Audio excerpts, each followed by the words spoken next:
নমস্কার বন্ধুরা, আমি অরিন্দম। আজকে কিন্তু বাংলাতে উত্তরবঙ্গতে কিন্তু হাইলাইটস একটা ধামাকা হয়েছে, লোকসভা নির্বাচন ধামাকা। আজকে কিন্তু একই দিনে নরেন্দ্র মোদী, মাননীয় প্রধানমন্ত্রী নরেন্দ্র মোদী এবং আমাদের রাজ্যের মুখ্যমন্ত্রী মাননীয় মমতা বন্দ্যোপাধ্যায় কিন্তু একই সাথেই সভা করেছে। উত্তরবঙ্গ থেকে কিন্তু মাননীয় প্রধানমন্ত্রী নরেন্দ্র মোদী বার্তা দিয়েছে, যে করে হোক আমি বাংলা থেকে দুর্নীতিকে মুছে ফেলবো। তৃণমূলকে কড়া জবাব আমাদের সবাইকে একসাথে হয়ে আমাকে দিতেই হবে, দুর্নীতির বিরুদ্ধে লড়তে হবে। আরও কি কি বার্তা দিয়েছে মাননীয় প্রধানমন্ত্রী নরেন্দ্র মোদী, আজকে এ টু জেড বিস্তারিত আজকে আমরা জেনে নেব। সো ভিডিওটা প্রথম থেকে কন্টিনিউ করুন। চ্যানেলটা যদি ভালো লেগে থাকে তো অবশ্যই করে একটা সাবস্ক্রাইব করবেন, খারাপ লাগলে অবশ্যই করে একটা ডিসলাইক দিয়ে যাবেন, কোনো সমস্যা নেই। তৃণমূলকে কড়া জবাব দিতে হবে, বাংলায় স্লোগান তুলে কোচবিহারে বার্তা নরেন্দ্র মোদীর। এলো সন্দেশখালী নামও। কোচবিহারে কয়েক ঘন্টা আগেই সভা করে গিয়েছেন বাংলার মুখ্যমন্ত্রী মমতা বন্দ্যোপাধ্যায়। মাথাভাঙার গুমনামি হাট উচ্চ বিদ্যালয় মাঠ থেকে একাধিক ইস্যুতে মোদীকে আক্রমণ করেছিলেন তিনি। লোকসভা ভোটের নির্ঘণ্ট ঘোষণার পর বৃহস্পতিবার প্রথম বাংলায় এলেন মাননীয় প্রধানমন্ত্রী নরেন্দ্র মোদী। কোচবিহারের বিদায়ী সাংসদ তথা কেন্দ্রীয় স্বরাষ্ট্র প্রতিমন্ত্রী নিশীথ প্রামাণিক এবং আলিপুরদুয়ার বিজেপি প্রার্থী মনোজ টিপ্পার সমর্থনে জনসভা করেছেন তিনি। তার সভা উপলক্ষে কোচবিহারে রাসমেলা ময়দান থেকে সমাগম হয়েছে। গত মাসেই বাংলায় অবশ্য নির্বাচনী প্রচার শুরু করে দিয়েছিলেন নরেন্দ্র মোদী। আরামবাগ, কৃষ্ণনগর এবং বারাসাত, শিলিগুড়িতে সভা করে গেছেন। বৃহস্পতিবার তার সভা কোচবিহারে। 7 দফা নির্বাচনের প্রথম দফাতেই কোচবিহারে ভোট রয়েছে। জলপাইগুড়ি এবং আলিপুরদুয়ারে একই দফাতে 19 এপ্রিল ভোট গ্রহণ হবে। কোচবিহারে কয়েক ঘন্টা আগেই সভা করে গেছেন বাংলার মুখ্যমন্ত্রী মমতা বন্দ্যোপাধ্যায়। মাথাভাঙার গুমনামি হাট উচ্চ বিদ্যালয়ের মাঠ থেকে একাধিক ইস্যুকে মোদীকে আক্রমণ করেছে মমতা বন্দ্যোপাধ্যায়। মোদী কি বলেছেন? মোবাইলের আলো জ্বালাতে বললেন মোদী।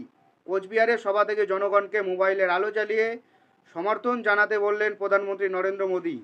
নিশীথ প্রামাণিক এবং মনোজ টিপ্পার জন্য ভোট দেওয়ার জন্য আহ্বান করেন তিনি। কেন্দ্রীয় বঞ্চনার পাল্টা বাংলায় আমরা অনেক টাকা আবার পাঠিয়েছি। মাননীয় মমতা বন্দ্যোপাধ্যায় বারবার বলে যে আমাদের শুধু বাংলাকে শুধু টাকা দেয় না, এই দেয় না, বঞ্চিত করে রেখেছে। তার পরিপ্রেক্ষিতে নরেন্দ্র মোদী কি উত্তর দিয়েছে? বাংলায় আমরা অনেক টাকা পাঠিয়েছি, এখনকার সরকারের বাধায় অনেক কাজ আটকে গেছে। কোচবিহারের সভা থেকে এমনটাই জানালো মোদী। উল্লেখ্য, বিভিন্ন প্রকল্পে কেন্দ্রের বঞ্চনাকে এবারের ভোটে বিজেপির বিরুদ্ধে অন্যতম ইস্যু করেছে তৃণমূল। কোচবিহারে সেই অভিযোগের বিরোধিতা করলেন নরেন্দ্র মোদী। আয়ুষ্মান ভারত করতে দেয়নি পশ্চিমবঙ্গে তৃণমূল। মোদী বলেন, বাংলার জন্য যা উন্নয়নমূলক প্রকল্প নিয়ে আসি তৃণমূল সরকার চালু করতে দেয় না। আয়ুষ্মান ভারত প্রকল্প এখনও চালু হয়নি পশ্চিমবঙ্গে এবং মাননীয় মুখ্যমন্ত্রী চালু করতে দেয়নি। এখান থেকে কেউ কোনো কাজে বাইরে গেলে চিকিৎসা খাতে ওই প্রকল্পে টাকা পেতেন মানুষ। তৃণমূল সরকার এটা করতে দেয়নি। ইন্ডিয়া জোটকে খোঁচা, বিরোধী জোটকে খোঁচা দিয়ে মোদী বলেন, বিরোধীদের রাজনৈতিক শুধু অপপ্রচারের উপরে টিকে আছে। ইন্ডিয়া মিথ্যাচার। তৃণমূল, বাম, কংগ্রেস এখানে নিজেদের মধ্যে লড়ছে, দিল্লিতে এক থালিতে খায়। তৃণমূল নেতাদের দুর্নীতি প্রসঙ্গে আক্রমণ করেন মোদী। বাংলার মানুষের টাকা নিয়ে তারা দুর্নীতি করেছে বলে অভিযোগ। তার কথায় আমি বলি ভ্রষ্টাচার হাটাও, ওরা বলে ভ্রষ্টাচার বাঁচাও।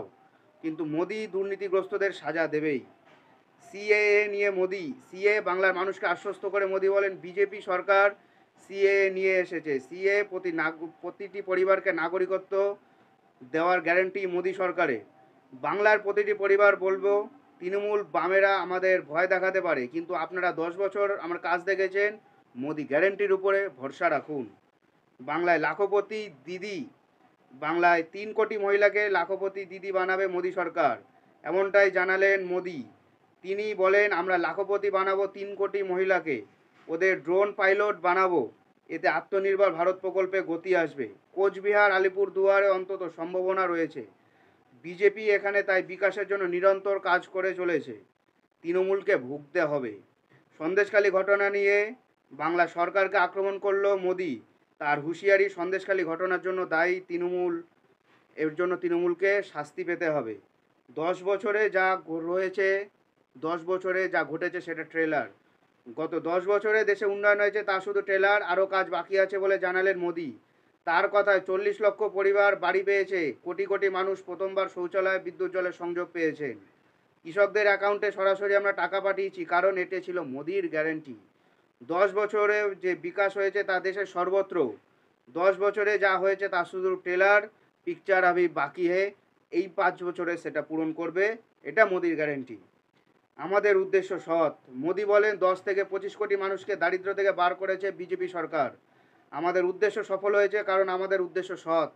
তাই আমরা দেশের উন্নতি করতে পেরেছি। যেখানে বাকি সকলের আশা শেষ হয়, সেখানে মোদি কি গ্যারেন্টি শুরু হয়। ভারতকে তৃতীয় বিশ্বের অর্থনৈতিক শক্তি করতে হবে। কোচবিহার থেকে মোদি বলেন দেশকে বিশ্বের তৃতীয় বৃহত্তম আর্থিক শক্তি হিসেবে গড়ে তুলতে হবে। তার জন্য কেন্দ্র শক্তিশালী সরকার প্রয়োজন, দুর্বল সরকারে কাজ হবে না। শক্তিশালী সরকার দেয় একমাত্র মোদি। মোদি ভারতের জনগণের সামান্য সেবক। 140 কোটি জনগণকে স্বপ্ন পূরণ করতে হবে মোদিকে। তাই মোদি কা গ্যারেন্টির উপর ভরসা রাখুন।